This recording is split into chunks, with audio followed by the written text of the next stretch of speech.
Okay, so the plan for the evening, Mark is going to talk for about an hour. Then we'll have a bit of a break for probably about 5 minutes, in which you can think of, you can stretch your legs for a start, but also think of any questions that you have. I mean, you might want to drop them down as you go through. But then if you could send your questions to me, Stuart Cashman, I'll send a message on chat now. If you could then send them to me privately on chat, I will curate them and put them to Mark in the 20 to 25 minutes we'll have at the end for questions and answers. So that's the way it will work. And we will record this tonight as well. It won't have any of your names or faces on. Just have Mark and his slides, and if you're very unlucky, my face as well, but probably not. And that will then go up on the IPC Ealing YouTube channel tomorrow, probably. And hopefully we'll send a link around for that. And Mark may say more, but we may be able to make these slides available. So that's what's going to come. So I'll give it all over to Mark now. He'll talk for about an hour, and then be time for a Q&A. Over to you, Mark. Thank you, Stuart. If anyone has some technical problems or can't hear me or can't see me or something, do please send a chat message and someone will pick that up. And yes, indeed, the slides will be available just in case anybody would like those. So yes, well, good evening, everybody. It's lovely that so many of you have been able to join. I'm thrilled to be able to do this. My name's Mark Snelling, as Stuart said. I'm a psychotherapist in private practice here in London. Just a very little bit about my background. Before I did my clinical training, I was a humanitarian aid worker with the Red Cross, and prior to that, I was a journalist. And so I've spent a large amount of my career in what you might call trauma-exposed settings, but certainly disasters and crises of different kinds. I spent then as a counsellor. I did my training and worked for many years for an organisation called InterHealth, which some of you may know. It was a medical charity that specialised in providing health support, medical and psychological, for aid workers and missionaries. So we spent our time looking after people who themselves were also living in very trying environments. Of course, what we have now discovered in this country is that what was over there is now over here in terms of a disaster, and we're all in it. Amidst all the chaos that crisis brings, there are things that we can understand about how human beings respond to these settings. And I think there are also things that we can know about what helps and what doesn't. And I hope I can share some of that with you this evening. I suppose just sort of should say very briefly, I'm very mindful of the fact that psychology and theology often make uncomfortable companions. Obviously, it's quite a tricky area. Even within the realm of supposedly Christian counselling, there's a huge spectrum of different positions and views. I suppose in terms of full disclosure, my training is fully secular, although I integrate it with my faith, and I take a common grace view of psychology. I believe the Lord's given us minds with which we can understand our own minds, and as such, I hope that I can bring you something this evening that is useful. So I can speak for about an hour. I'm going to cover these areas here. I want to talk a little bit just about sort of the psychological challenge of coronavirus. I mean, what is the impact of this emergency? What kind of things happen to us in this sort of context? I want to spend a little bit of time thinking about resilience and how we define it. I mean, it's an incredibly slippery term, as we'll discover. It's very hard to pin down. I mean, I should say at the outset that I do not believe firmly that resilience is somehow kind of learning a few tips and strategies that enable us then to rise magically above any adversity that we encounter. I mean, I think there's a whole industry around resilience actually that's got going that is kind of somewhat kind of unhelpfully, I think, pushes that view that so resilience really means that we are somehow kind of untouched by what happens around us. I don't think that's the case, and I will hope to demonstrate why. I'm going to give you a quick primer on traumatic stress, and just which some of you may be familiar with, but just in a sense to sort of help give us some information that can kind of maybe put things in a bit of context. In a sense, I mean, in a very confusing, chaotic time, sometimes we do quite literally feel that we're going a bit mad, particularly in lockdown.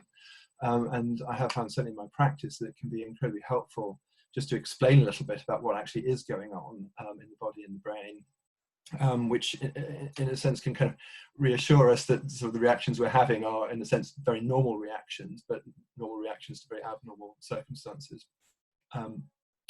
We'll then look a little bit at sort of common stress reactions, again, with a view to perhaps kind of naming some of the responses that you may be experiencing but are kind of unsure about. And then we'll wind up looking at a few of the things that might help in different domains. And as Stuart said, there'll be time at the end for questions and I hope some meaningful answers. Okay, so it is certainly not the case that everyone going through this time of coronavirus will be traumatized. I think trauma as a concept can be kind of overworked a little bit. Some people will be deeply affected by it, others won't, but it is not the case that everyone will be. However, the phenomenon that we are experiencing currently does bear all the hallmarks of a traumatic event. What's happening now overlaps in all sorts of ways with what we understand about trauma, which I suppose I kind of point out really to indicate, just the gravity of what we're experiencing and the potential impact that it can have. Stuart mentioned briefly Ebola, and when I was working at InThealth, we were very, very involved in the response to Ebola, particularly in terms of supporting the workers going out there. And what came as a real surprise to us at the clinic was hardened aid workers who'd been through the absolute worst that you can possibly imagine were suddenly completely falling apart in the face of Ebola, and we were initially quite perplexed by this. And until we realised that actually the issue at stake here was that the threat was unseen. There was not something you could get a hold of. You couldn't kind of point to a conflict, a natural disaster. You couldn't point to a particular kind of army. I mean, the difficulty was not something you could get a hold of, which meant that what it tended to do was stir up kind of very kind of deep, quite unconscious fears and anxieties in people. So it seemed to kind of really sort of take people apart in quite unusual ways. And I think some of that may be happening now too. In terms of what we understand about trauma too, in the sense of defining characteristic of any traumatic experience is the sense that what's happening to you is happening to you without any kind of protection. There's nothing between you and it. And again, there's something about viruses, of course, what's outside gets inside, and it's very difficult to kind of to fight against that. We know that sense of vulnerability can leave people feeling very, very fragile indeed, coupled with that sense of not having resources to cope. Now, I mean, the loss of resources is manifesting itself in all sorts of different ways, but not least, financial, people who are losing jobs and are, losing the most sort of concrete of all resources.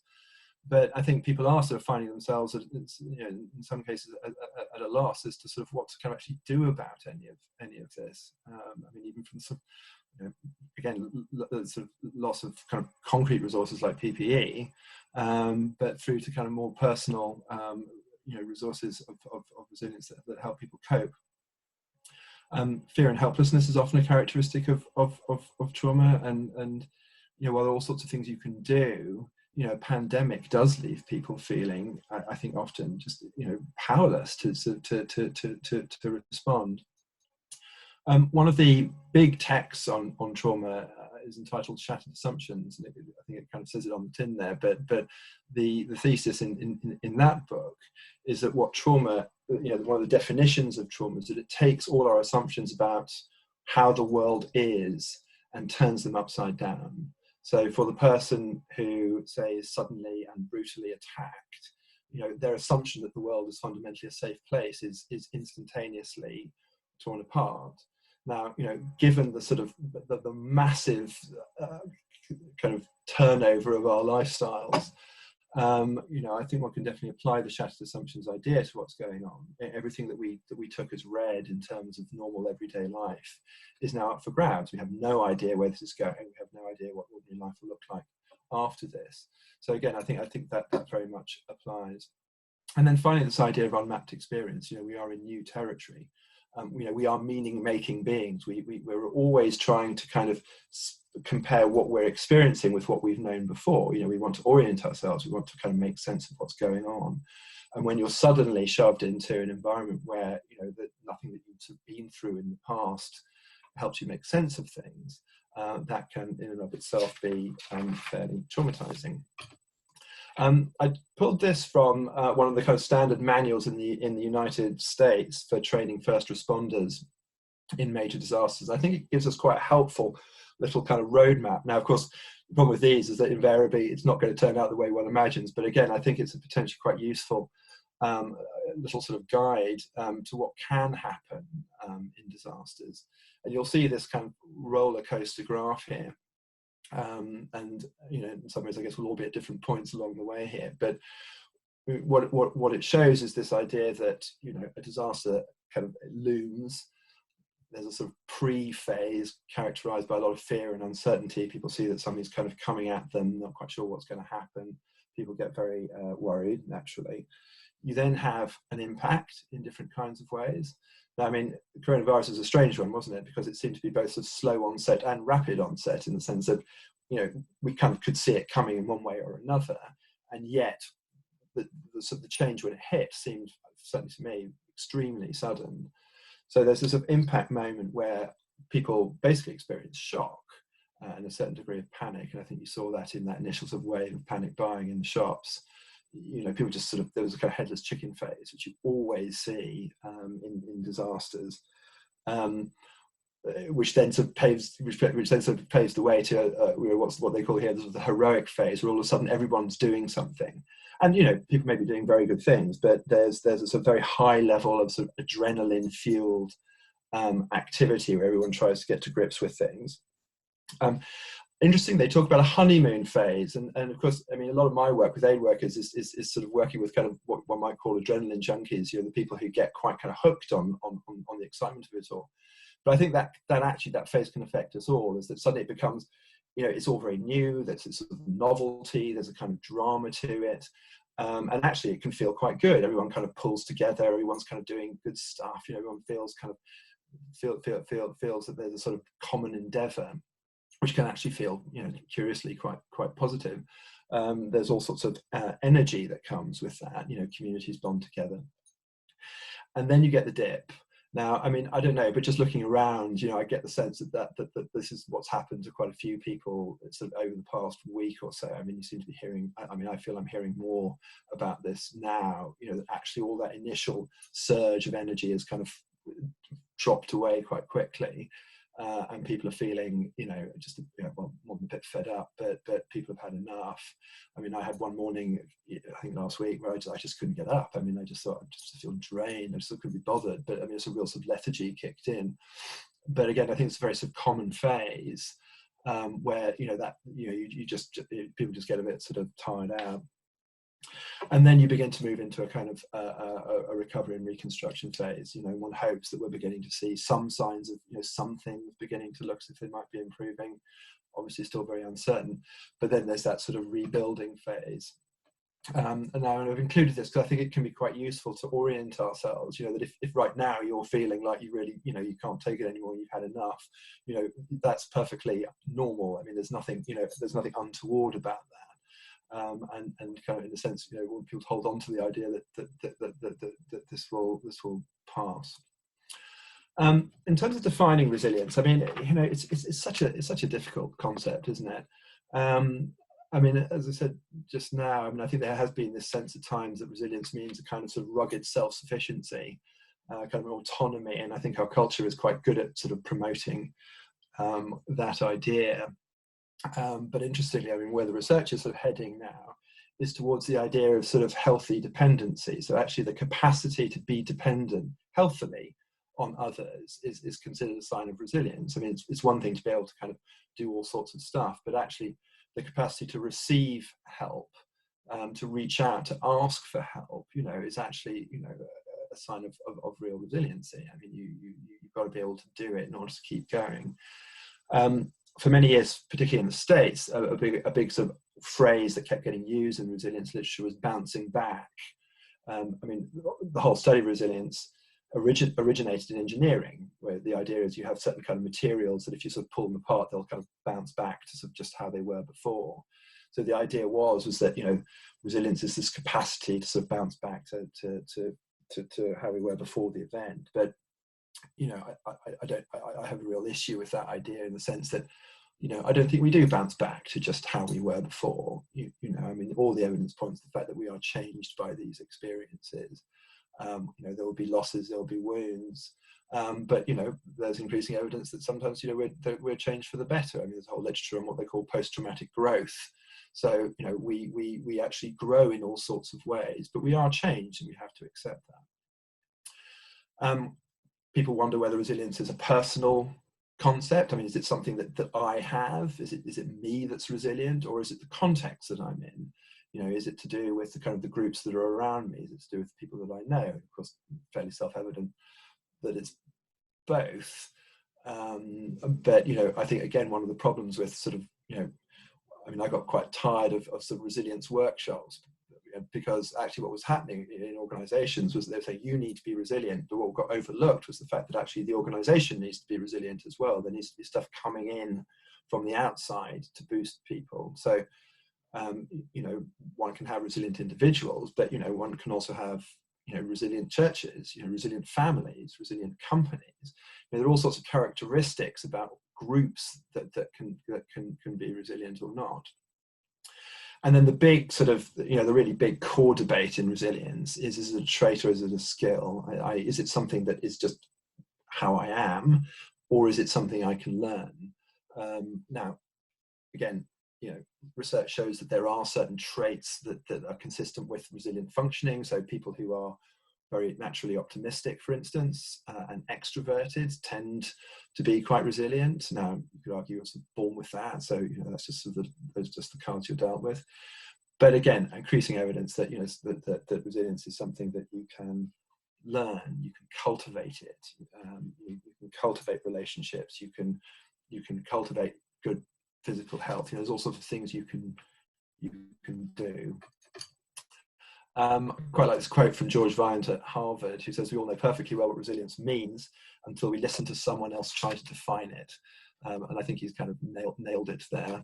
But I think we have some sort of understanding, and let's see where we go. In terms of just a biblical perspective on this, I think this wonderful verse in Corinthians is often mentioned in relation to resilience. He talks about this treasure in jars of clay, to show that surpassing power belongs to God and not to us. We are afflicted in every way, but not crushed, perplexed, but not driven to despair, persecuted but not forsaken, struck down but not destroyed, so we do not lose heart.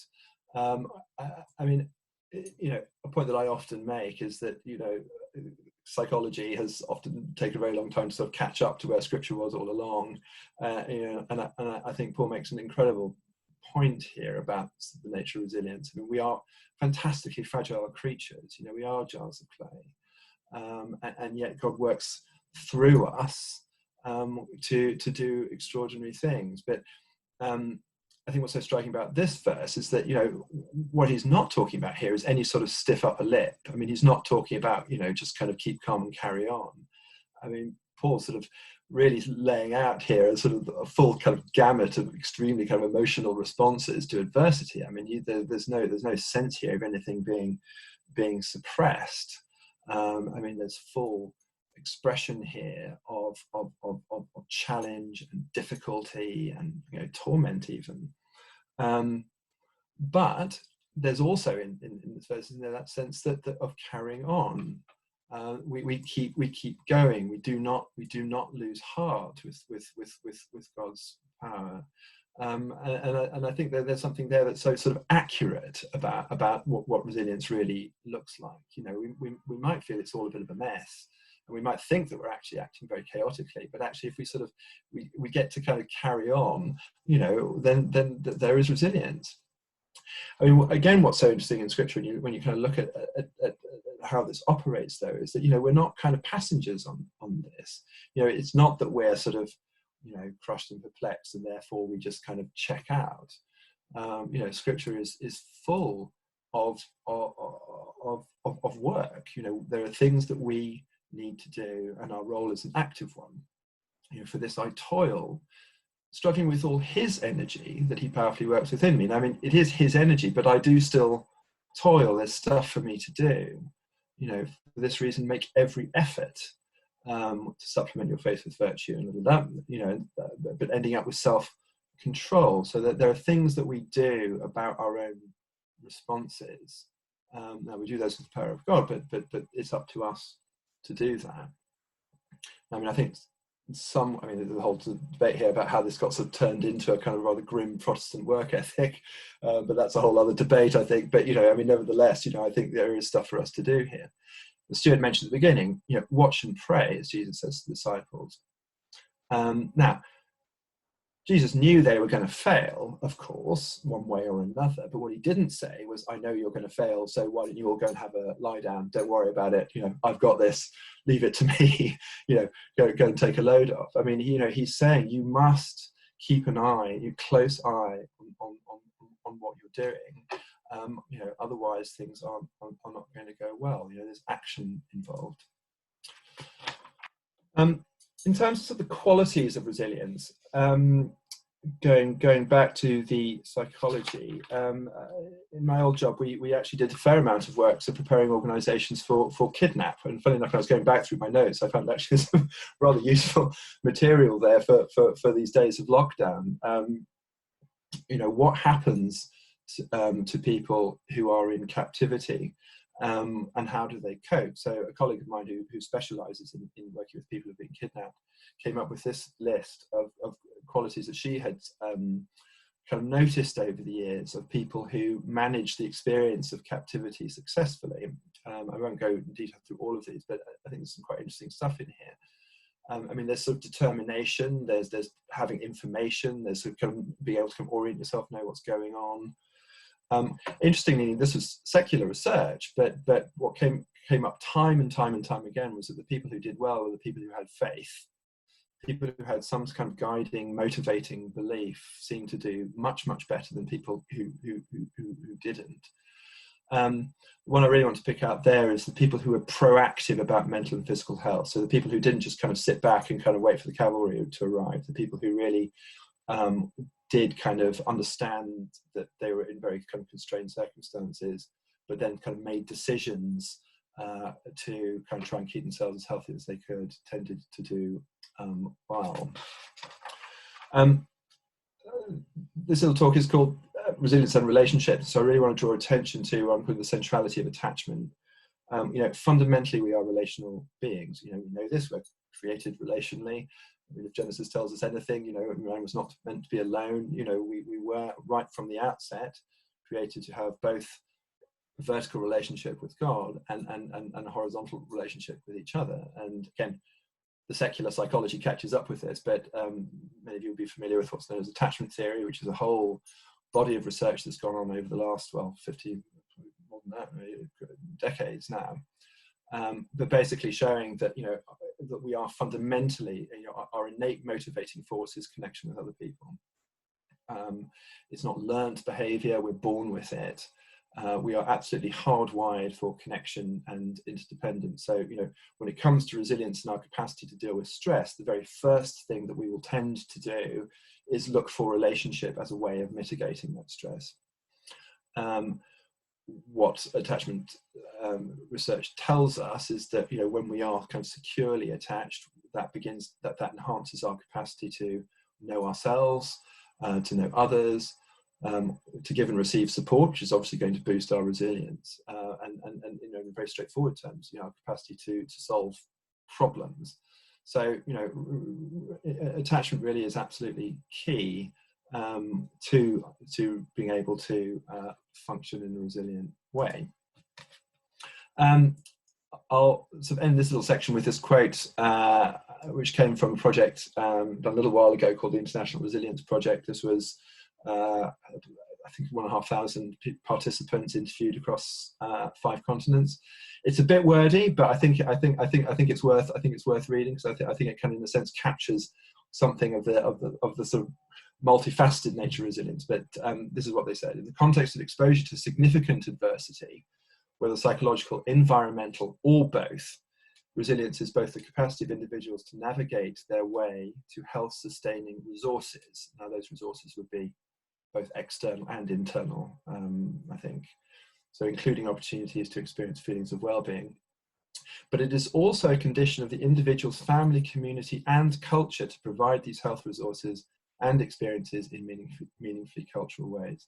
So I think there's some really interesting things about church, actually, is that, you know, we have our own journey, and we have our own walk with the Lord, and we have our own kind of resources, but actually, you know, the church, the body of Christ that we belong to, also has a massive kind of role in keeping us sort of together, you know, both individually and corporately. And as I said before, I think churches can be, you know, individual churches can be resilient and not resilient in all sorts of quite interesting ways. But I think, so the point here, basically, that you know, resilience is very much both a kind of individual concept, and a kind of relational corporate one.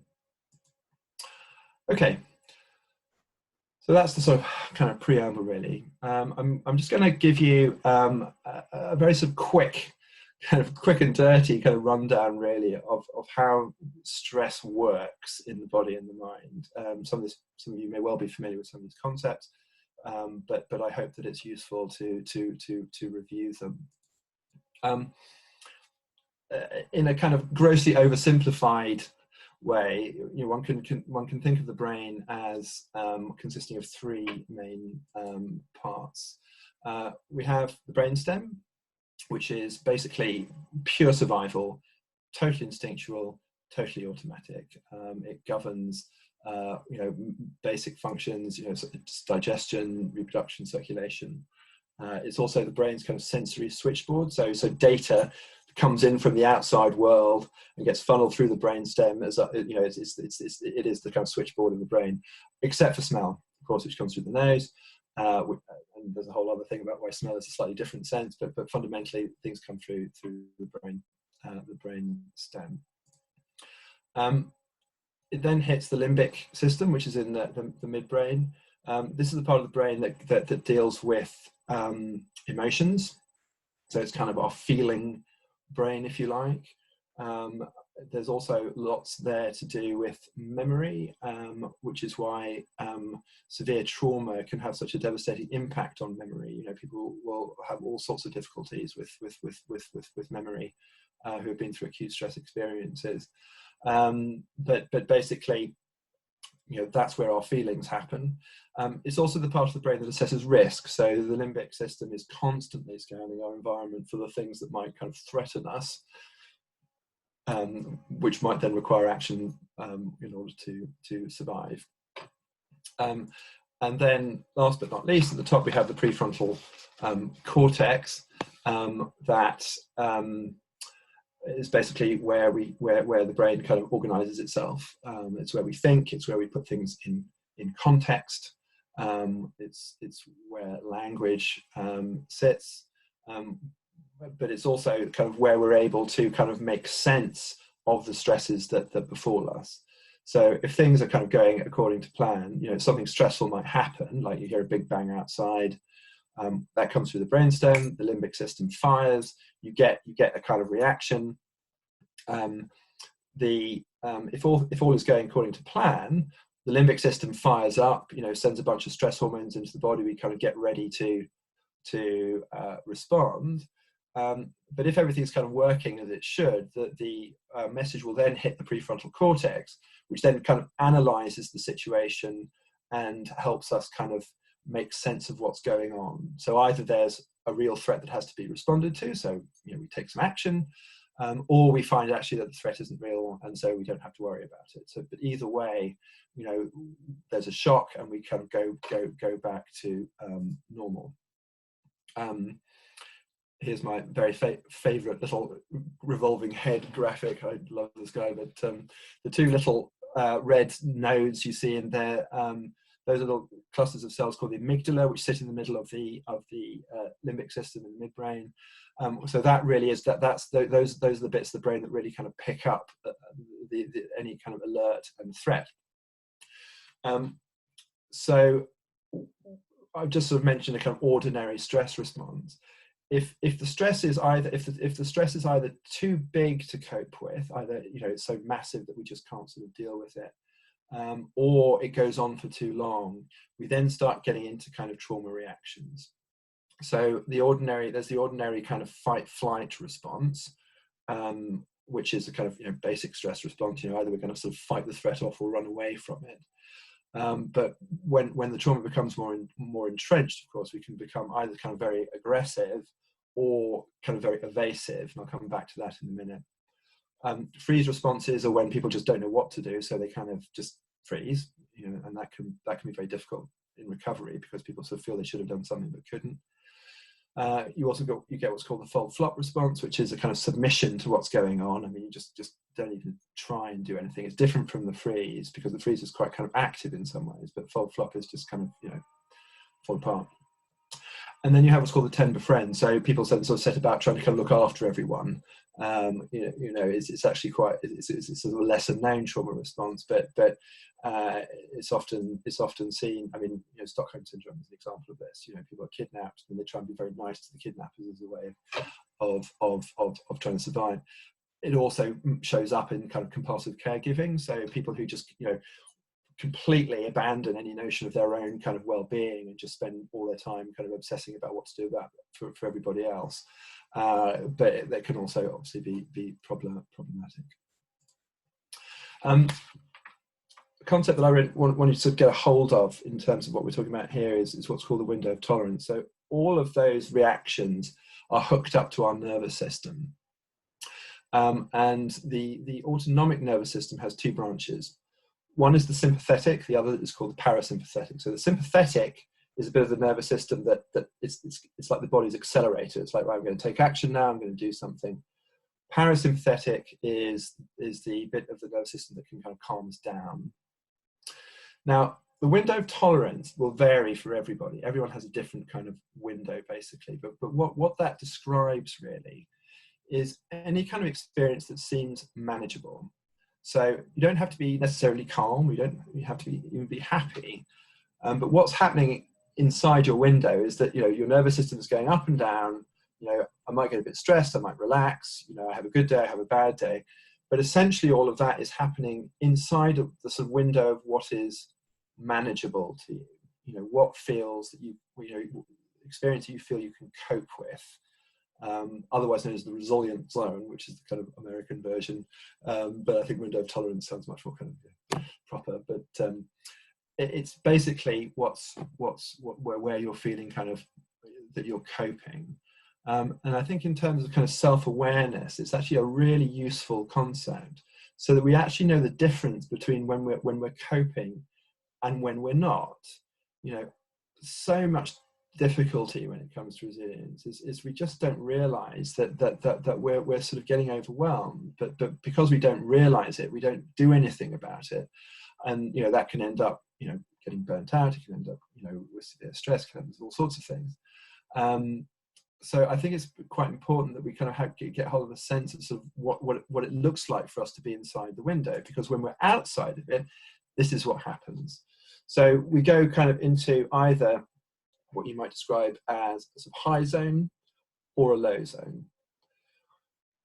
So if the stress is too much and we go high, that's when we tend to become, you know, angry, irritable, you know, shouty, very anxious, sometimes associated with physical pain. In severe disorders, it can lead to mania. So kind of very sort of intense kind of hyperactivity. Or we drop into low zone. Now that's sort of, you know, the opposite end. That's kind of feeling depressed, feeling numbed out, just sort of trying to kind of get away from everything. In severe complex trauma, it also leads to what we call dissociation. So that's when people actually just completely split off from what's happening. It's as if it's not, they kind of shut off from it completely, which can cause complexities further down the line. We all probably have a tendency to be either high or low. I mean, I know I'm very much a high zone kind of person, but then when it gets all too much, I'll tend to drop into low. But again, you know, I think it can be a really important sort of bit of self-awareness, is, you know, just a bit of reflection on sort of where do I go? What does it look like for me? How do I feel when I'm kind of getting bumped out of my window there?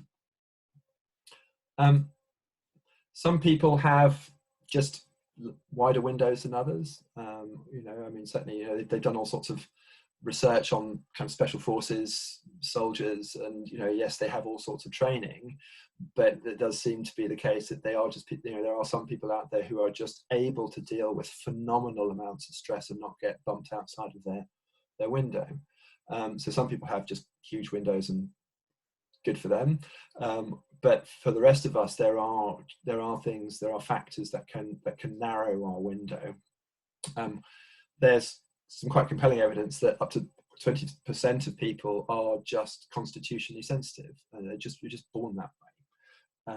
And I find that research quite compelling. And it just means that you just have a thinner skin, but it does mean that you're more affected by things, and so that can play a role.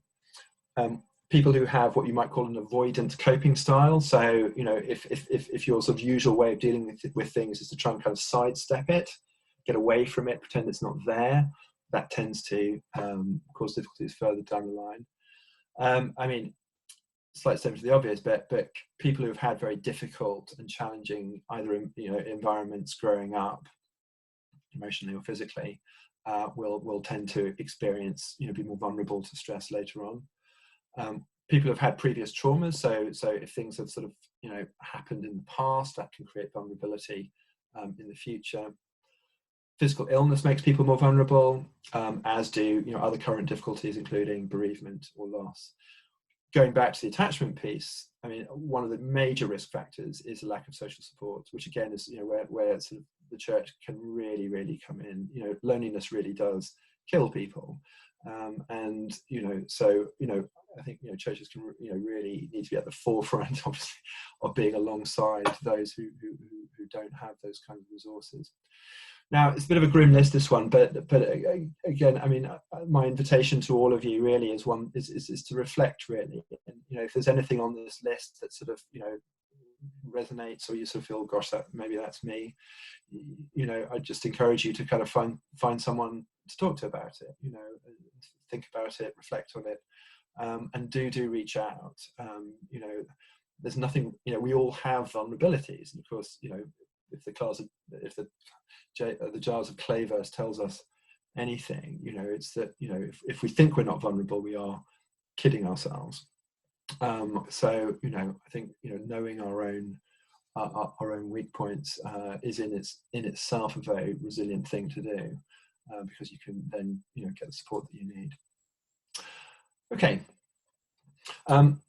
Just to say, the good news does come along a bit later. I'm sort of quite mindful in this the first sort of half of it. It's kind of a bit grim reading, really. But I hope there's good news to follow. I'm going to just talk a little bit now about the sort of variety of reactions that people can experience.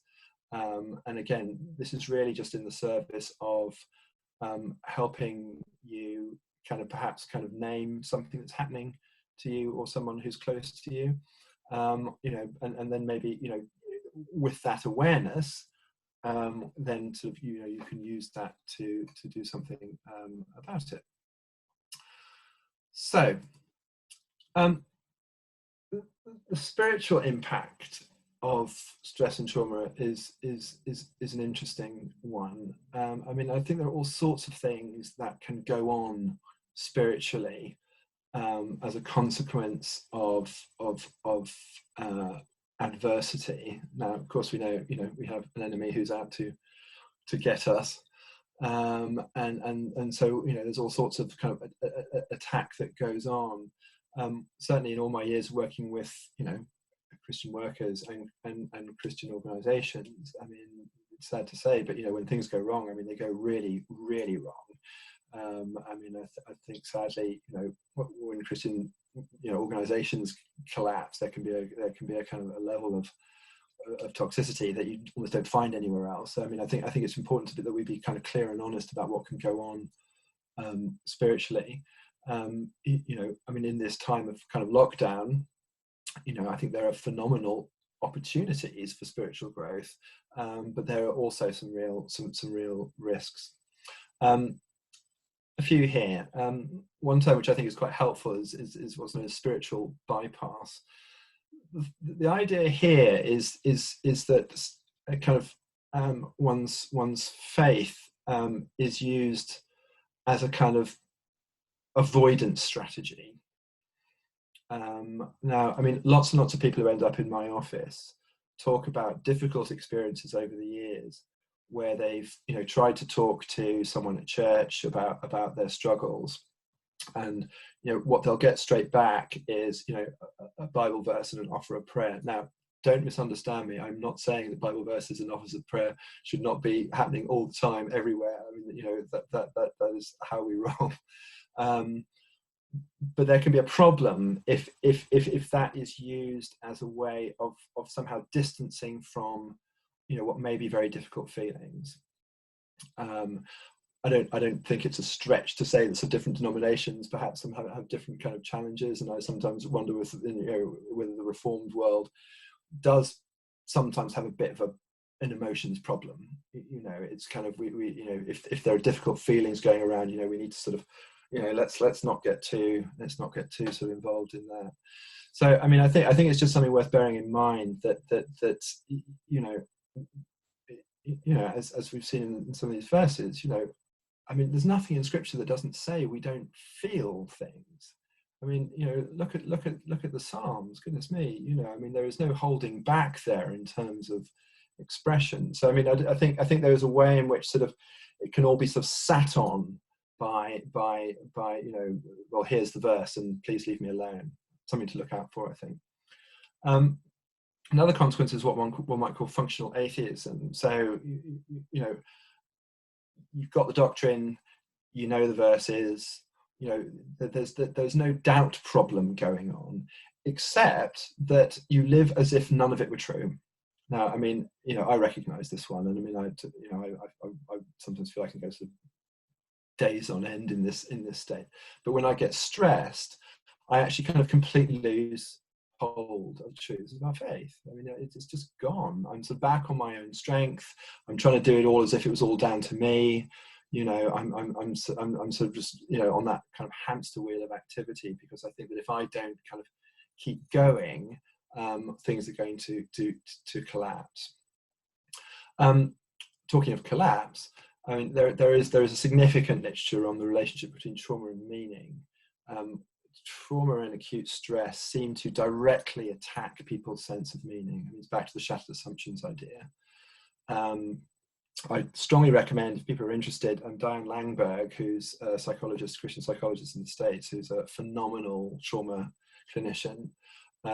She talks a lot about the way that sort of people's sense of kind of faith can really implode in the face of difficulty. And of course, there can be enormous amounts of guilt there. Someone sat in lockdown, they're trying to do their quiet time every day, they're trying to join the online church group, and yet somehow something's just disconnecting. And people can often be very worried about sharing that. But I think it's really important that people feel they can, because it's a very common response, helping people sort of turn in on themselves. Luther's idea of the sort of inward curve. So that can happen, but I think we do need to sort of be honest about it when it does. And then finally, I think under pressure, one can also begin to move into some quite dark territory. I think people can become very authoritarian, very rigid, very concrete, and of course at the extreme end of the spectrum, I think, particularly scripture on kind of leadership in the home gets kind of horrendously misinterpreted as a kind of mandate for kind of authoritarianism and even abuse. It just becomes a kind of mechanism of control. So I think all of these things need to be I think we need to be able to talk about them. I think we need to be honest about them. And I think we need to be able to name them when they happen. In terms of physical responses, I mean, the sort of godfather of trauma therapy, a guy called psychiatrist in the States called Bessel van der Kolk, his famous book, which I also highly recommend, is called The Body Keeps the Score. So what we're now seeing in the trauma world is the way in which the split between mind and body is very much coming back together again. We're now really, really understanding so much more about the interplay between emotional stress and anxiety and physical disorders. I mean, a kind of basic principle really also is that if any emotion is not expressed properly, if anxiety is suppressed, evaded, sooner or later it will show up as a physical symptom. I mean, as night follows day, I just see it all the time. If you try and sidestep something that you're feeling and push it away, eventually you'll get sick. I mean, it's not quite that quite that simple, but I mean, I just see it so often. When people are stressed and don't kind of deal with it, they get into all sorts of kind of hyperactivity, or the opposite, kind of a bit of a collapse. Lots of aches and pains, bad sleeping. People reach for substances, eating goes funny. Just one thing to say here that happened a lot during Ebola was that people got very stressed and then they got sick, and then they thought they had Ebola, or they were getting it. And of course, one can imagine something similar happening now. I mean, if you're not looking after your physical health, particularly in a confined space, sooner or later you're going to start feeling unwell, and then you're going to start worrying that you've got coronavirus, which in itself will then make you more vulnerable to coronavirus because it will start compromising your immune system. So, I mean, I really want people to understand the importance of addressing the physical. In terms of mental responses, cognitive overload is just too much. There's just too much to think about. There's too much to do. You've got the kids to homeschool. You've got your job to do. You've got to turn, or you're on your own. And what does that mean? What's going to happen in my life? There's so much that goes on in a very kind of ruminating way. What I'm seeing a lot in my practice is kind of the return of what I would describe as the inner critic. So, anyone who's vulnerable to a kind of inner voice of criticism, I'm seeing that flare up a lot at the moment. I mean, there's not time here to sort of really go into some of the whys and wherefores of that, but when people are vulnerable to that, I should be better, I should be doing more, I think that it's something that's happening a lot. Kind of automatic thoughts, I think, is what the cognitive behavioural people would describe here. So, I think a point worth making is that when we go out, when we head outside of our window of tolerance, our responses start becoming increasingly automatic. When we're inside the window, we're able to think and reflect and choose. When we're outside, we tend to get kind of we tend to start operating in a very automatic way. Control, so people start becoming very controlling, or they start feeling very helpless. There's all sorts of things that start happening here. Concrete thinking is basically, you become convinced that you know what everyone else is thinking. So I know that person doesn't like me anymore. I know that this is what's going to happen. I know. Or any space for sort of possibilities seems to disappear. Then in terms of the kind of emotional responses, you'll notice the similarity here between this with the window of tolerance diagram. We tend to go sort of high or low in terms of our kind of attachment style. And again, there's massive literature on this. But we tend to have our own sort of ways of responding to stress in terms of how we deal with emotions and relationships. Now, if people are just very, very secure, they tend to remain quite balanced, and their relationships remain quite stable, and everything's fine. Again, the rest of us can go in different directions. Folks who are anxiously attached can go into quite a kind of clingy place. So it's like, I need you, I need you, I need you. People who are more on the avoidance side will tend to kind of step away and want distance and space, become very kind of task focused. But you can see what happens, right? I mean, people sort of become either very sort of needy or very detached. But what both of those positions do is they really begin to get in the way of sustained relationship, something that's reciprocal and supportive and helpful. Instead, we become angry and needy or resistant, and we begin to clash. How do you get a sense of your own attachment style? I mean, one quite helpful bit of reflection is really just to think a little bit about, what were the norms in your family of origin? What shaped you? What's made you the person you are today? Now, I mean, there are obviously many, many good things about our families that contribute to how we are today. But there's also the stuff that sort of shapes some of the sort of more difficult aspects of our emotional lives. Tim and Paul Tripp, a very good book again, which I recommend, called Relationships: A Mess Worth Making. But they talk about these kind of questions that you can ask yourself as a kind of reflective exercise.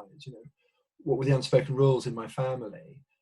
How were emotions talked about? How do we handle conflict? How did we solve problems? What were the sort of normal modes of communication? You can learn an enormous amount about yourself by thinking about that. What's made me the way I am today? Certainly a question I often ask during kind of assessment sessions is, when you were distressed or anxious as a child, what happened? What did you do? Did you feel that someone listened to you, or were you ignored? Did you feel that you were kind of shamed for feeling those things? I think people get very worried about sort of exploring their early life. All sorts of kind of cliches about sort of Freudian psychoanalysis and lying on couches, and some of that may be justified, but I do think it's very difficult for us to get a proper handle on our current kind of emotional state unless we really do understand something about what shaped us earlier in life. What gets set up by those early experiences are, I think, can be some quite kind of set patterns. What do I believe about myself? Like, do I fundamentally believe, perhaps that I'm weak, or do I believe that I'm, unwanted? What do I believe about others? Do I fundamentally believe that others are for me, or do I believe that others are somehow out to get me? What are the trigger points? Where do I really, what is it that really kind of, does my head in, to use the expression? Knowing those things is incredibly helpful in terms of kind of, keeping the show on the road, because then you can get a better sense of what are the sort of repeating patterns that you get into. You'll forgive using the old Carry On picture here. For those of a certain vintage will remember those films, but I thought I would use it to illustrate this slide about kind of very predictable dances that people get into emotionally. Now, this I take from Sue Johnson, who wrote a very famous book called Hold Me Tight, which is a really excellent book on couple relationships. But actually, I think these kind of these patterns do apply very much to friendship circles. I think they apply in family settings. But I think what she's done here is sort of she outlines some of the sort of very kind of toxic dynamics that can become very entrenched. So she talks about kind of find the bad guy, which is we get into these kind of repetitive cycles of relating to those close to us, but they're driven by the fact that we're always trying to figure out whose fault it is. What's the other person done to me? Why are they wrong? Where have I been thwarted or wronged in some way? Now, what systemic therapists will say is, of course, that it's a constant interaction. So one person does one thing, the other person does another thing, and round it goes. No one's actually to blame for it, and until everyone who's in it can kind of stop trying to find someone to blame, you're not going to sort it out. Another very common pattern is sort of the demand withdraw dance that she talks about. So people who are anxiously attached will be kind of running around wanting to get it sorted out right now. The person who's a bit more avoidant will be kind of running away, wanting to get some space, and they'll sort of chase each other around the living room all night long doing that one. It's a very, very sort of predictable and kind of difficult to get out of pattern. when things get really difficult in relationships, because people just freeze or flee. I mean, they either just shut down. They say, there's no point in my trying to get through to anyone here, so I'm not going to bother. Or they leave. The relationship breaks down. I'm mindful of the time, so I'm just going to sort of jump through a little bit here. I mean, I just wanted to make a very quick point about trauma and abuse. There are all sorts of things we can know about resilience, but if there's trauma and abuse in the picture, acute stress, mental illness, I just encourage people to really get help. Trauma is not something that you can figure out on your own. If there's either something happened in your past or there are reactions you're having now that are really overwhelming you, you do not have to do that on your own. There's lots out there that can help you. And for those of you who are also in pastoral roles, helping other people, if you're picking up that actually what someone is carrying is trauma, don't be talking about kind of resilience strategies with them. You want that person needs to get kind of good help, and the same with abuse. Now, obviously there's been lots in the news, sadly, about the kind of massive spike in abuse in lockdown, and it just really doesn't bear thinking about what some people are having to cope with. But there are a lot. I mean, there's also lots in the news about kind of the shortage of places in women's refuges. But there is help out there. There are lots of organisations. Call the police. But if you or people are experiencing abuse, again, this is not in the realm of kind of resilience thinking. All bets are off at that point, and you need to get the right kind of help. So, when to seek professional help? If there's a sense that there's kind of something really harmful that's happening to you or somebody else, if there's addiction in the picture, suspected abuse, when people are needing medication, but if people are just not coping very well, or their relationships are breaking down, reach out, talk to your pastor, find a counsellor. There's lots of good people around who can help. And actually, even if things aren't that bad, if you want to talk to somebody else, there's really no shame in just in reaching out. Right. Okay. Final stretch. I hope everybody's okay. I realise that this is quite a big sort of information dump here, but as I say, the slides will be available. So I've kind of sort of whipped through it all here, but have a look at the slides afterwards, and we'll have some time for questions in a minute too.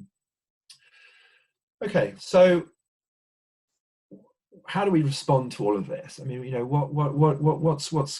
can we kind of do? Back to the kind of watch and pray. What does that look like? And again, I'm going to break it up into these same categories. In terms of resilience, a sort of core principle is what they call the continuity principle. One of the things that we most need as human beings is simply a sense that things carry on. The pioneering pediatrician and psychoanalyst Donald Winnicott in the 50s, he coined this rather sort of poetic phrase. I think he talks about going on being as being absolutely fundamental to human resilience. We need to know that we are an ongoing concern, that there's something kind of to live for. Now, different ways of formulating this, but these are Israeli psychologists who came up with this sort of principle, that we need to know that there is personal continuity. So somehow I in myself get to keep going. I have a mind of my own. I can make decisions. I know who I am. I can kind of move forwards. Interpersonal continuity, I know that my relationships will carry on. I know that generally I can rely on people around me to kind of keep going. And functional continuity is simply that I know I can do stuff. I know there are things that I can do that can help myself and help others. I suppose my one sort of hopefully sort of take home for you this evening is really hitting home the importance of habit. We try all sorts of things that don't really work. and again, there's accumulating research now that suggests that we really don't get very far with things until we make habits. There are also some quite interesting experiments that have demonstrated how willpower is essentially a very finite resource. We have a certain amount of it, and it really does run out. So if we're keeping trying to use willpower, eventually it's going to kind of collapse. It's why New Year's resolutions don't ever get very far. You have everyone's pounding the pavements for the first 2 weeks of January, and then collapse in a heap in front of the TV with a tub of Haagen-Dazs. Until something becomes habitual, we tend not to do it. There's brain science behind this. If we're always having to decide to do something, that's all in the prefrontal cortex, which is quite taxing. When something becomes a habit, actually the activity moves into another part of the brain called the basal ganglia. But what it means is that actually it's much less taxing on the brain. We don't have to think about it. We've somehow managed to get going with PE with Joe each day. Some of you may be doing it too, but actually there's something about 9 o'clock every morning. This is where we are and this is what we're doing. So we're not getting up every morning thinking, shall we do PE? It's just what we do. So there's much less of a obstacle in a sense to doing that now, because we're just used to doing it. Lots of research on what they call tiny habits. So newsflash, we tend not to do things unless we find them easy. Obviously human beings do all sorts of things that are very difficult and demanding, and we know that. But in terms of things that are good for us, we don't really make habits unless they are manageable. So again, the reason why New Year's resolutions don't work typically is because we try and do too much. So the tiny habits research says, do a very, very small thing, but make sure you keep doing it. Ideally anchor it to something that you already do. So there's a guy called BJ Fogg, who's a professor at the University of Southern California, I think. I think he's somewhere in LA.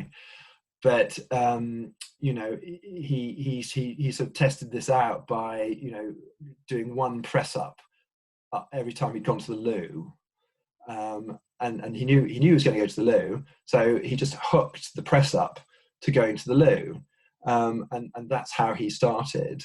And he then sort of started doing 2 press ups after he went to the loo, and now he kind of claims to do hundreds a day, but that's Californians for you. But he built it from there. But essentially, if we're going to try and create a good habit, we need to make it a very small one.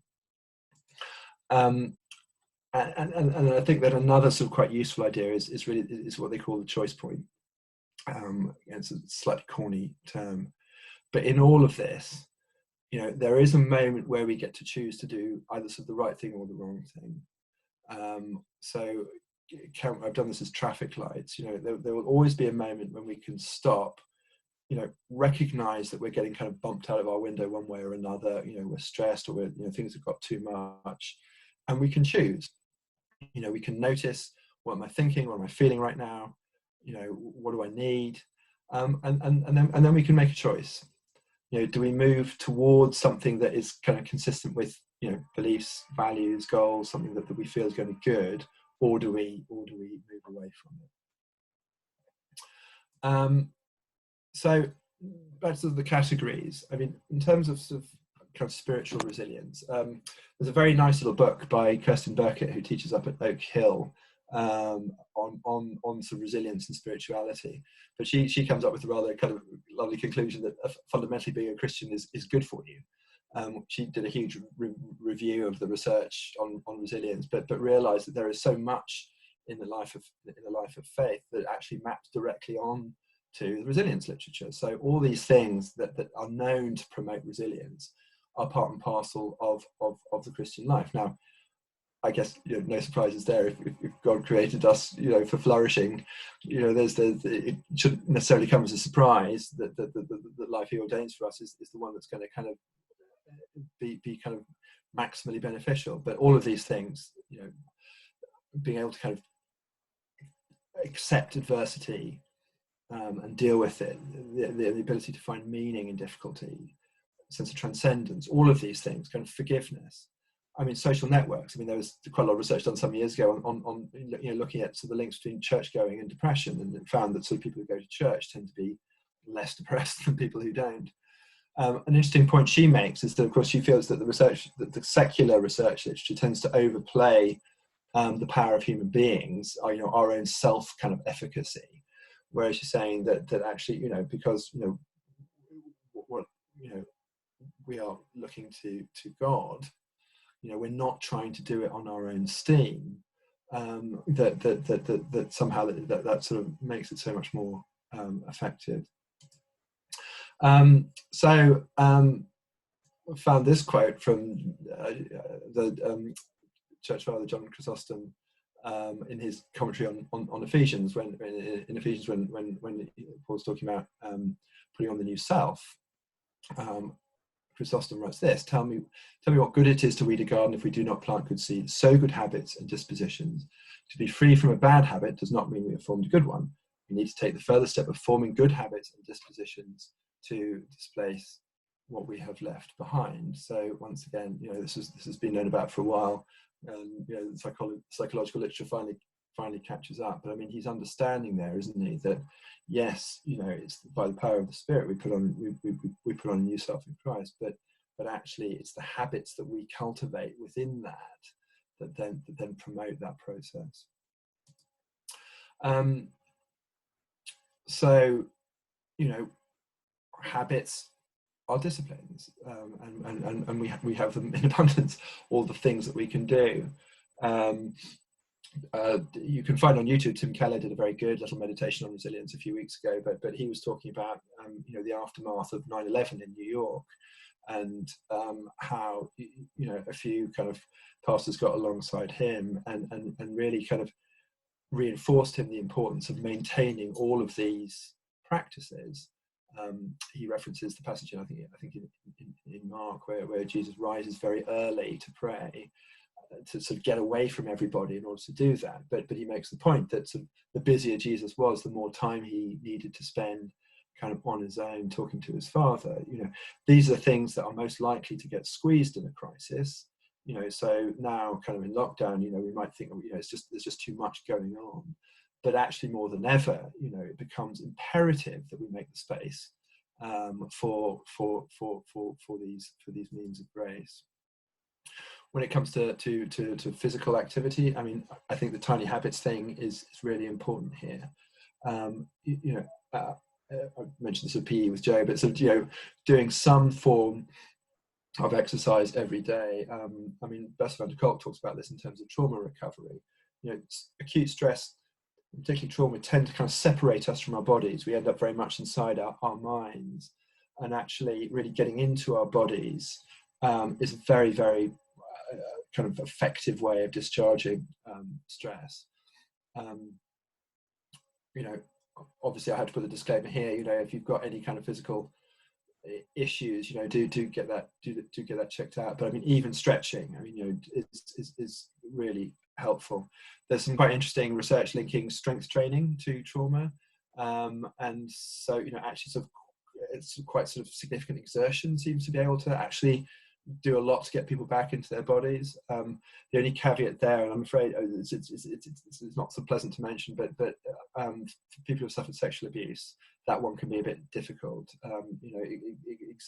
Raising the heartbeat that way can be problematic. So again, I mean, caution would be advised there. But generally, I mean, doing some quite heavy exercise seems to be very good. And then, of course, watching nutrition and getting enough sleep. It is so easy to let the evenings kind of drag. Really kind of maintaining that discipline. So in terms of kind of a physical choice point, can you stop? Can you recognize that you're getting kind of bumped out of your window? Can you sort of check in with what's going on in your body? When you're stressed, the kids are driving you mad, or something's going on that's difficult. What's happening? Where do you feel it? Are you tense in your head? I mean, as your neck goes up, what happens in your back? Again, so tracking these things can really help you kind of monitor and then engage with what's happening. Notice, do I want to just go and eat a box of donuts now? I mean, am I having, my weak points are caffeine and sugar. You know, I mean, and you know, I constantly fight against these, but you know, can I kind of notice that I'm pouring, you know, my however many cups of coffee it is for the day, but then can I choose? So in addiction circles, they talk about surfing the urge. So can I actually kind of embrace a certain amount of discomfort, but then can I kind of move towards those small manageable actions, kind of motivated by beliefs, values, and goals? You know, this is what feels important. So, you know, can I really notice and move through the physical tiny habits? You know, have one glass of water as soon as you get up. You know, just start with that. You know, and if you do that, you're likely to be able to build on it. Eat one piece of fruit. You know, with I mean, a day, if you want to start with that. You know, do one press up. You know, I mean, you know, if you're struggling, start small and build it up. I mean, I think some of, you know, in the 12-step movement, they have some quite interesting advice, I think, for living through adversity. But one of the things they say in AA is, easy does it, but do it. You know, and so, you know, don't be masochistic about what you need to do, but do make sure you do the small things. In terms of mental resources, you know, what acute stress tends to do is it really sort of pushes us out of any sense of kind of orientation. So, you know, structure and predictability, we really need it at times like this. You know, do try and sort of have kind of, make them flexible, but try and have routines in your day. That can really help structure things. Take regular breaks, you know, do less, trying to bring down your workload. Another one of my weak points is staring at news and screens. You know, really do try and ration that. You know, that again, lots and lots of research now about sort of the way that distraction ramps up anxiety. So being able to kind of, you know, limit exposure to news. You know, watch the news, but just don't watch it all day. You know, look at your phone, but switch it off in the evening, which is sort of something I'm trying to tell myself. So the mental choice points, you know, what are the negative automatic thoughts? You know, it's too much, I'm no good, this is never end, you know, life is over, you know, but can you kind of stop yourself in those moments? Can you take a step back and kind of go, oh, look, there it is, there's that thought, you know, what's the evidence for that? You know, is that really true, or is there another possible explanation? So this idea of sort of diffusing from those kind of negative thoughts, you know, by all means have the thought, but take a step back and just look at it as a negative thought and know that, you know, it will move on. Again, if you're really, you know, if you're struggling with this, you know, if you're really kind of plagued by intrusive thoughts and you can't, you know, you're not winning, you know, do reach out, do ask for help. Stuart read this lovely quote from John Owen at the beginning. You know, I mean, I think especially in the reform world, you know, we've lost so much of, in a sense, you know, we've lost a lot of what the Puritans, you know, really pioneered in terms of, you know, very sophisticated psychological understandings of you know, how we operate, you know, the role of what, you know, the affections, as they used to call them, you know, and wonders why the Puritans developed such a reputation for being so dour, when actually, I mean, they were incredibly kind of, you know, their literature is very rich psychologically, and they had a very, very deep understanding of human emotions. But of course, Owen's point here is that if you don't know about yourself, if you don't know what your emotional vulnerabilities are, if you don't know what your needs are, you're going to be vulnerable, because things are going to come along and you're just going to want to kind of, you know, grab onto anything, you know. So, you know, I think they have much to teach us. So in terms of emotional choice points, you know, when are you falling into those automatic patterns? You know, and this can happen, you know, with a spouse, with a family member, you know, with a colleague over Zoom. You know, always keep an eye out for what feels really familiar. You know, I always think that's a real sort of tip off is if ever you're thinking, oh no, not this again. You know, do stop at that point and go, okay, so what is this again? What is it that keeps happening? You know, and then you're likely to sort of get hold then of a sort of repeating pattern. You know, and then talk to somebody about it. You know, write it, journal about it, trying to think about it. But notice, what are the feelings? And again, this is not about some sort of, kind of obsessive self-absorption, which is, the dark side of the sort of the therapy movement. I think, I think it can become that. I mean, I'm not denying that, but I think what we're talking about here is actually a kind of, I'm not a fan of the term emotional intelligence, but I think it's quite helpful, the idea that we can know about our feelings. And again, the evidence shows that people who can accurately name their feelings tend to be able to manage them better. It's just as simple as that.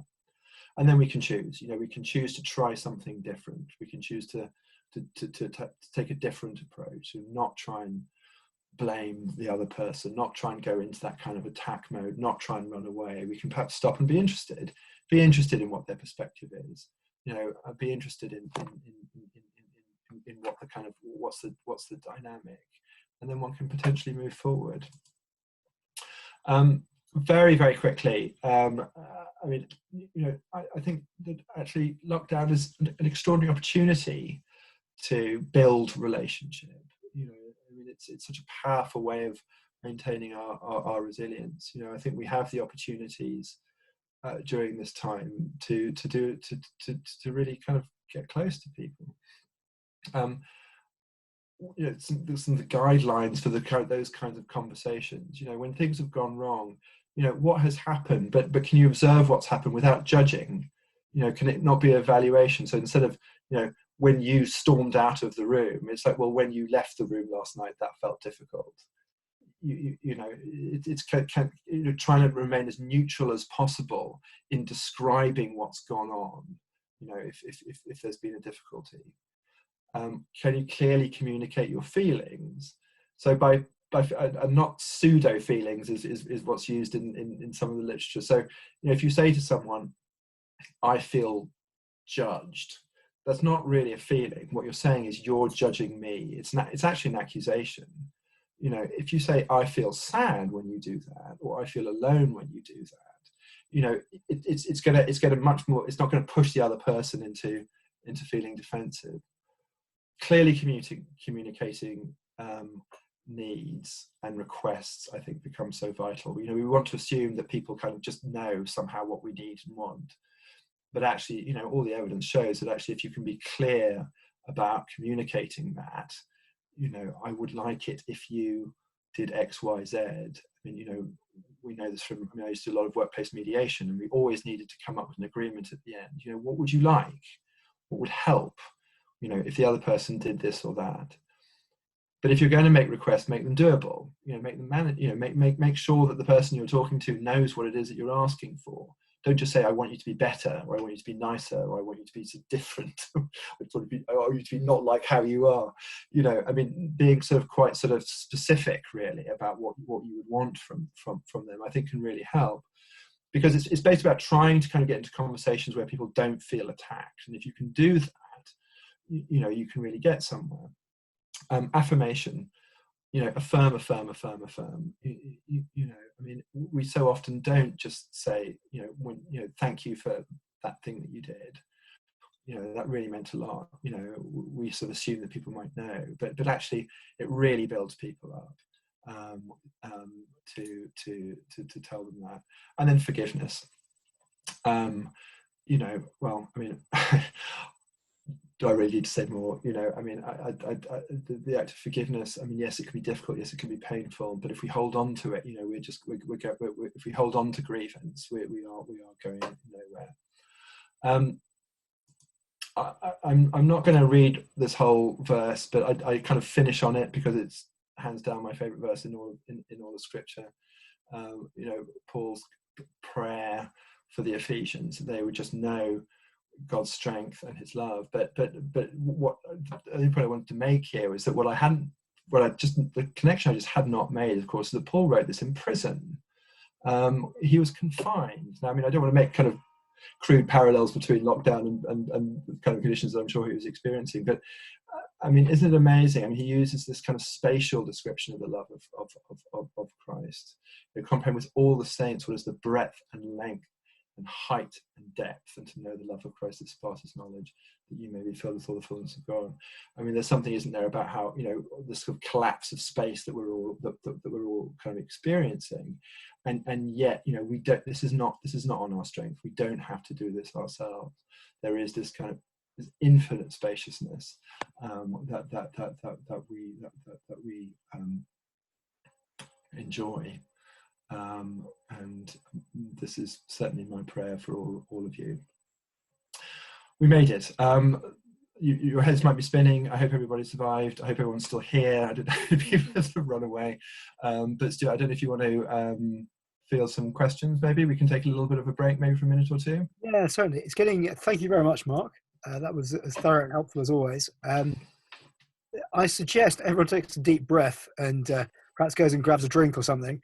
A glass of water, obviously, from what we've heard. You can start your tiny habit now. And maybe in about 2 minutes, several people have sent me questions already. Maybe use these 2 minutes to send another one if you want to. And yeah, in 2 minutes, we'll start the Q&A. If you need to go or if you're half asleep already, then that's fine. We understand. So please feel free. But yeah, we'll get going in about 2 minutes. Hopefully spend about 10 minutes answering questions. So go. You mentioned asking for help, going to talk to somebody, but could you be more specific about who a person should talk to? Is that, you think of a GP, another doctor, Christian counsellor, a pastor, a friend, and in what kind of situation? I mean, I would always say start with a friend. I mean, I think when we did this for Immanuel, I mean, I said there's some rather sort of worrying research about how just sort of talking to a friend can be every bit as effective as talking to someone like me who spent years and thousands of pounds training. But I do think sort of starting with friends is really key if you can. I mean, that's always the kind of the inner circle. Otherwise, I think there can sometimes, you know, I think there can be a sort of process of just sort of trying stuff out, really. I mean, I think if there are kind of, you know, medical issues, you know, certainly, you know, the GP can be a good place to start. I mean, I think pastors really is a good first port of call. But, you know, I think that, you know, there are lots of good Christian counsellors out there. I mean, there's a sort of process of discernment in a way that needs to go on. I mean, it can be quite tricky sometimes, sort of finding the right person. But I mean, I urge people to kind of persevere in a way. But I would certainly say start with a friend, and then begin to put the feelers out. I mean, I'm always happy to try and sort of direct people, you know, to where might help. I mean, I guess I just would say that you know, if the issue is kind of feels like it's really entrenched. I mean, if you are getting into sort of areas of, you know, trauma, you know, serious depression, I mean, if it does feel, if it's got that kind of feel to it, then I would suggest kind of trying to get kind of professional help there. I mean, it's not that the lay people can't be really helpful, but I think at least getting kind of assessed. I think people in churches suffer for far too long sometimes because they just somehow don't get to the help that's really going to kind of resolve the problem. Thank you, Mark. On that note, another question was, any tips on the best way to help someone who frequently needs reassurance? Well, goodness, that's an interesting one. I mean, you know, people who need reassurance, I mean, are often, well, that's a step to the obvious really, but I mean, are often very insecure about their own kind of capacities. So I mean, I think that there's the sort of balancing act there between sort of providing the reassurance and then really encouraging someone to sort of take risks and kind of begin to kind of, you know, try stuff out, you know, make some mistakes, but, you know, to build confidence. And you know, and also, I mean, in terms of some of those questions about early life, you know, what's happened, what's gone on, why do they, what's you know, I mean, there are obviously some sensitive ways of asking this, but I think, you know, perhaps trying to sort of get to grips with why someone feels such a desperate need for reassurance can often lead to some quite important conversations, I think, about what things might have been like for them when they were younger, and when the kind of needs that's set up, you know, which can be very freeing, even just to sort of make those sorts of links. Thank you, Mark. two questions from very different ends of the things people are struggling with right now, facing. Um, First of all, a number of us, yourself included, have young children at home who are perhaps feeling particularly anxious and uncertain about school and not seeing friends. How can we help children? I think there's again, slight statement to the obvious, but really listening. I think I think it's just incredibly important that children feel that their concerns are valid and can be and are heard. I mean, certainly, lots of people who end up in my office because one way or another, their concerns just weren't taken seriously. They were dismissed in some way, or were just considered too much. So, I mean, I think very much listening to children's anxieties, and then I think combined with, back to the sort of structure. I think structure is really, really important when it's sort of collapsed on the outside. Giving children a sense of predictability and reliability, really, I think can also be really, really significant. Thank you. On the other end of things, a number of people, of course, have exactly the opposite problem in the sense they now find they have less to do than ever before. Perhaps they're stuck in a home where they can't get out, maybe stuck in a home they don't want to be stuck in, can't get out and see friends, have less practical things to do. Do you have any advice for somebody or for any people in those sort of situations? Well, I mean, I sort of, in a sense, go back to sort of the days of working with sort of people on Kidnap. I mean, it was always really extraordinary to see, and to see what sort of how creative people could get, in very, very confined and constrained circumstances. I mean, my heart goes out to people who are stuck in environments that they don't want to be in. I mean, some of you might have read Viktor Frankl's book Man's Search for Meaning. He was a psychiatrist who was imprisoned in Auschwitz, actually. So I mean, a kind of pretty gritty read, really.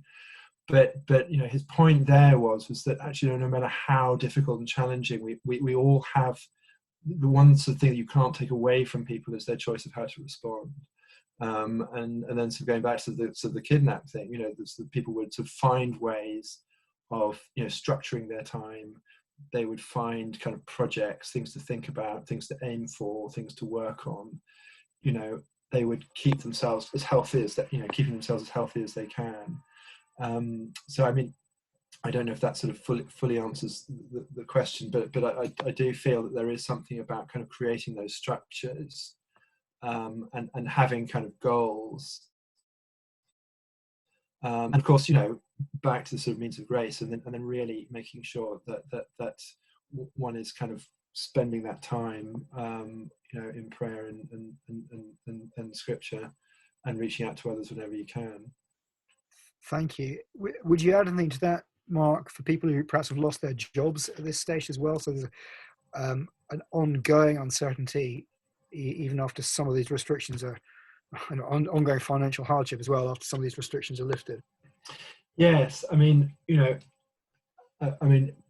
terms of sort of the attachment factor there, I mean, I think people there are so many people kind of facing this kind of adversity now. I think there's something about kind of creative thinking with others. I mean, certainly, we're all isolated enough as it is, but sort of particularly people sort of facing that kind of challenge, I think it can become very easy to get kind of very trapped in just your sort of own anxiety there. And I think there's something there about the sort of the power of groups to sort of begin to kind of creatively problem solve. So sometimes it can feel like the last thing people want to do. But I really encourage people there to try and sort of, I mean, the old maxims of two heads are better than one, of sort of finding those kind of connections and collaborations, where people can begin to kind of, think about alternatives, think about possibilities, encourage each other. Now, of course, one hopes that church is a good place for that sort of thing to happen. You know, I mean, within churches, you know, what's going, I mean, you know, can you, I don't know, you know, get a little group going of people who are in a similar situation. You know, I mean, I mentioned sort of AA, but, you know, I mean, the sort of the principle of the support group is, I think, a very, very powerful one, because then people suddenly don't feel alone. You know, even in the worst kind of adversity, actually people feel that they can be kind of, you know, wrestling with this thing with others. Thank you, Mark. That's helpful. Certainly, I've seen in a previous church a network of people get together, and most of them manage to get back into work eventually as they help one another. Mm-hmm. So that's very practical. Thank you, Mark. There's a question about how can we measure if an organisation, be it a church or a mission agency, is actually resilient? Goodness, well, you know, we could teach a kind of term on that one. I mean, I suppose, I mean, I don't want to sort of fall for the negativity bias here, but I mean, I suppose I would sort of answer that by thinking about organizations or churches that aren't resilient. You know, what tends to happen, you know, and I think sometimes what you tend to find is that you get this sense that you're never really getting to know anyone.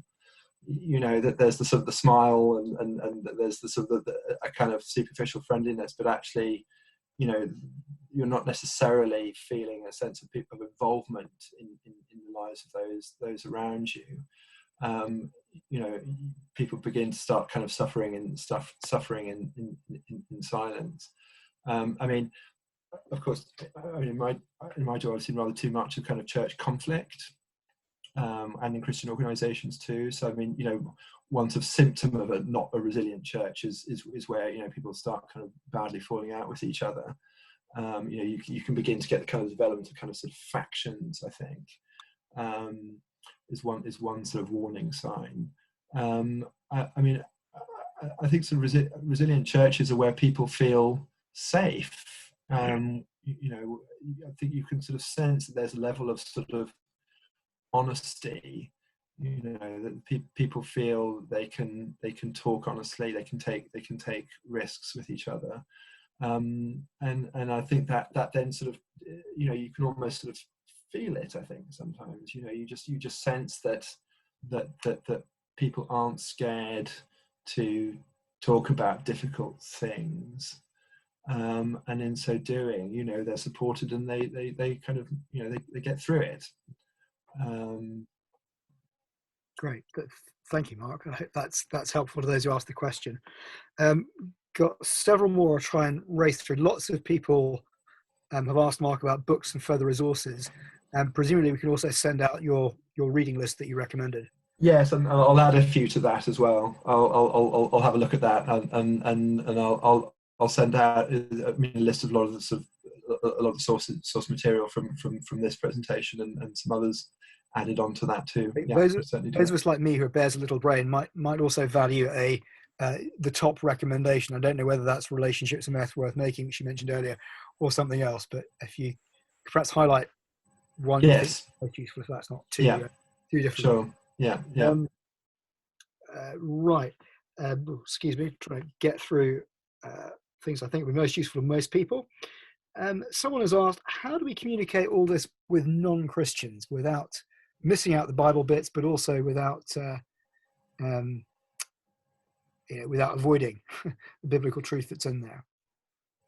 Well, I mean, I think sort of one of the things I've tried to show this evening is how consistent biblical truth actually is with, you know, the sort of the secular psychology of all of this, you know, and I think sort of when non-Christians see that sort of, you know, it makes sense to be a Christian. I don't know if that makes sense. But I think there's something about sort of also not being scared to, without sort of falling into a kind of therapized, you know, therapeutic, you know, I mean, that is a pitfall of certain churches, as we know. But I think sort of not being scared to talk openly about trauma and abuse, and to be able to sort of know at least about the kind of resources that are out there. You know, but then sort of being able to sort of apply gospel truth to that.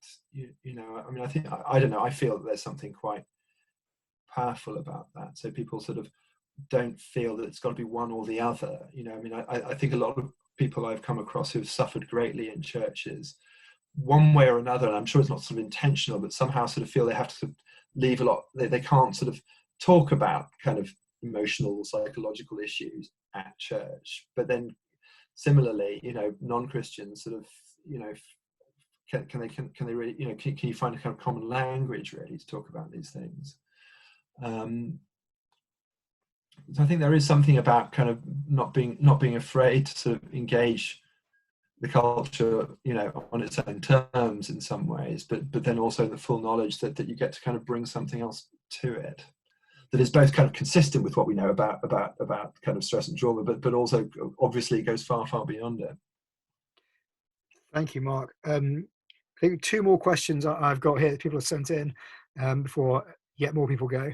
Actually, before anyone else goes, I should say Nikki Ray from Ealing has helpfully mentioned that Christians Against Poverty run a back to work course. So, oh, great! Yeah. For anyone who is worried about that, goes to the Christians Against Poverty website, just Google that, and that may be useful for a lot of people at a lot of our churches, I expect. Okay, so Mark, last two questions. One is, do you think Christians will respond differently to the COVID pandemic than other people? And with that, do you think conceptualizing God as a secure, what do you think about conceptualizing God as a secure base? Gosh, two really huge questions. Okay, so the first one was, will Christians behave differently? Will respond differently to the COVID pandemic. I think one's only got to sort of read the newspapers to sort of see how, you know, to see how non-Christians are kind of, I don't know, kind of scrabbling around looking for sort of desperate for sort of something, some sort of meaning to all of this. Now, I mean, of course, you know, as Christians, we've got to be a bit careful, like, you know, about being too hard and fast about what we think God is doing here. But nevertheless, I mean, you have this kind of, you know, this desperate struggle to try and make sense of it all and find some kind of hope and see sort of something sort of beyond here. So, I mean, my hope would be for Christians is that there's this capacity to kind of sort of, you know, put all of this in sort of meaningful context. I mean, if there's one thing that being a Christian does, it gives you a kind of a long view of history, right? I mean, you just sort of pick up your Bible and see that, you know, nothing new under the sun. I mean, you know, this is not you know, all this talk about unprecedented times. I mean, not really, no, actually. I mean, of course, some things are different, but my hope is that there would be a kind of steadiness for Christians about being able to put this in context, and being able to kind of understand and hold on to God's sovereignty in it. Even if, you know, we don't, you know, there's something inscrutable about that, you know, we may not necessarily know. There's quite a lot written, and then on the attachment side, I mean, it's just for people who don't know, the secure base is a core concept in attachment theory about the idea that both externally and internally we can develop a sense of security. I mean, we have security, you know, security around us, but also a felt sense of inner security. And actually, I mean, there's quite a lot written about God as a secure base, I think. I mean, there's been quite a lot that puts the two together. But I think absolutely, because, you know, people can view God securely and feel, you know, see God as a loving father. But I mean, I know many committed Christians who I would say have a very insecure attachment style with God. You know, they view him, they're not too sure, actually, whether God is a reliable, you know, loving presence. Like, he might be some of the time, but then maybe other times he isn't. So I mean, I think it's very possible to be insecurely attached to God, but I think it's absolutely possible for God to be that, you know, I mean, he is that secure base for all of us ultimately. But, you know, I think we can sometimes falter in our own capacity to use him as that. Thank you, Mark. That's helpful. Okay, final question, which I believe is coming out of Derby. What kind of things should the church be ready for when this is over to support one another and reach those outside the church? I take it no one's expecting to be a prophet there, Mark, but from kind of things you've seen in your experience before, I'm thinking about the phases of a a crisis that you showed us earlier, what things do you think we should be preparing for in the aftermath with helping one another and reaching out? Well, I mean, I think there'll be both enormous opportunities and real challenges. I mean, I think there's going to be a significant trauma burden to be faced after this. I mean, I think some people will come out of this very turned around. I mean, I think a lot of relationships, a lot of marriages, will struggle to survive this period. I think a lot of families will be struggling. I think there'll be a lot of very sort of, I think the impact on many children will be quite long lasting. So I mean, I do think we need to be kind of prepared for a lot of a sort of long, cumulative kind of tale, if you like, of built up kind of stress and trauma that I think will manifest in all sorts of kind of quite complex ways. At the same time, I mean, I think many people, and I think it's an obvious thing to say, but many people will be profoundly revisiting everything that they thought they knew. I mean, back to the kind of shattered assumptions. I mean, and this is what we get in the literature on post-traumatic growth, is that actually what trauma can do is that it really pushes people to fundamentally question everything that they sort of thought that they could hold on to.